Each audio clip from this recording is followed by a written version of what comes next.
For the benefit and enjoyment of the people, reads the arch above the entrance to Yellowstone, America's first national park. Nothing captures the purpose of the parks more than this quote.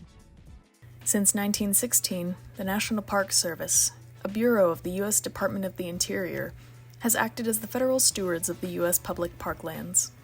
Although the Park Service headquarters are located in Washington, D.C., DOI has divided the U.S. into 12 regions, each of which are managed by a director.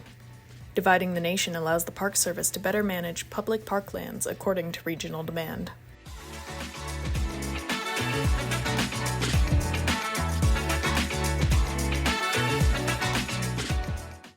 As the land manager for some of the nation's most beloved public parks, the National Park Service is committed to preserving unimpaired the natural and cultural resources and values of the organization for the enjoyment, education, and inspiration of this and future generations.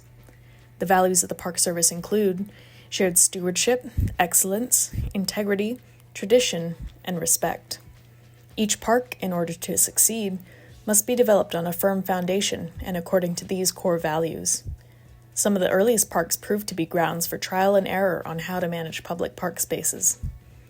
As the fifth national park, Crater Lake became a protected land before the creation of the National Park Service. The road to its establishment was rocky, taking nearly 2 decades before its importance was acknowledged. But in 1902, over 180,000 acres, an area roughly the same size as the island of Tonga, were set aside to protect the deepest, clearest lake in the United States from ruin.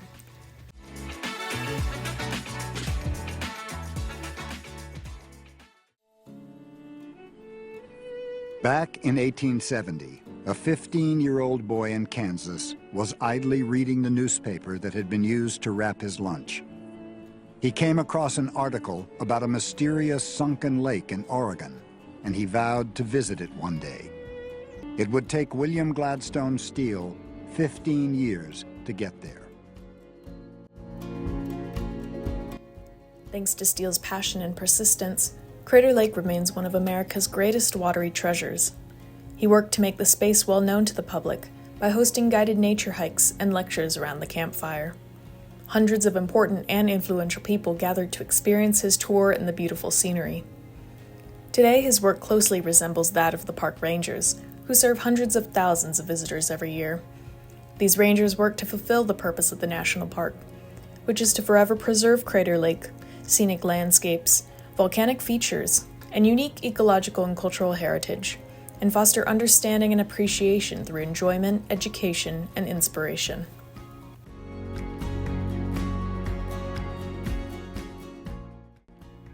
In its first few decades, Crater Lake served just a few thousand people, many of whom were wealthy or influential adults. Today, Crater Lake supports over 600,000 visitors annually by maintaining the hiking trails and camping sites, running trolley and boat tours, and offering a variety of learning opportunities. These opportunities, such as ranger talks, posted signage, and children's programs, demonstrate the concept of free choice learning, which allows individuals to decide what information they want to acquire based on personal motivation or desire. Research has shown that almost 95% of learning takes place outside of the formal classroom, and the development of public lands has created what educators would call America's largest classrooms. National park programs are one of the main contributors to free choice learning, as they attract individuals from all ages, ethnic groups, socioeconomic backgrounds, and interests. At Crater Lake, ranger talks are one of the most popular ways to interact with the park's history and educational content, but guided tours, junior ranger programs, and recreational activities provide fascinating information as well. However, Crater Lake doesn't just attract the interests of tourists and wildlife enthusiasts. The geographic history of the lake's formation has piqued the interest of environmental researchers across the nation. In fact, research on Crater Lake is being conducted at the University of Arizona on this very campus.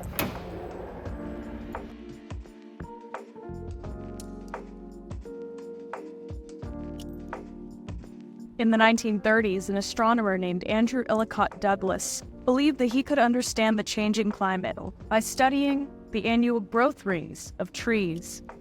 His work pioneered the study of dendrochronology, which uses tree rings to study change over time. Today, the Laboratory of Tree Ring Research stands as a testament to the usefulness of tree rings in studying climate, fire history, ecology, archaeology, and so much more. The laboratory is also the national repository for tree ring samples and related artifacts, acting as a mini-museum of natural history and interdisciplinary study. The LTRR's exhibits are contextualized by visitors' real-world experiences and demonstrate the complex interactions between science, history, and the natural world. As a member of the only full-time tree ring curation team in the world, I have had first-hand experience with the numerous ongoing projects to better understand past and present natural events. Crater Lake has had a tumultuous geologic history. Before it was a lake, it was a mountain. Formed originally during a period of highly active volcanic activity, Mount Mazama was 12,000 feet tall at its peak. For thousands of years, the mountain erupted, growing more and more powerful with each blast.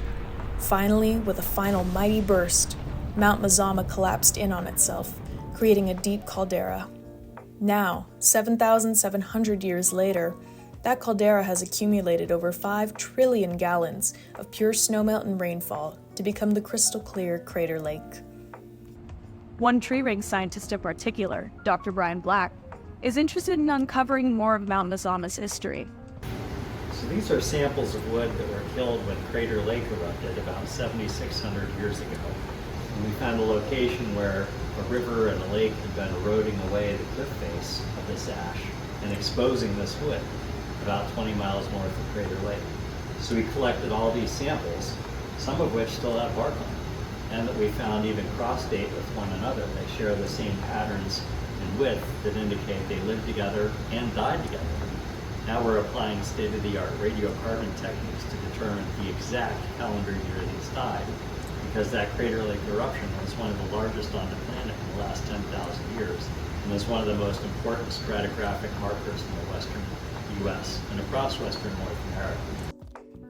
Even though preserving the land through national parks has made this research possible, it is important to note that the history of the parks is rooted in oppression and broken promises.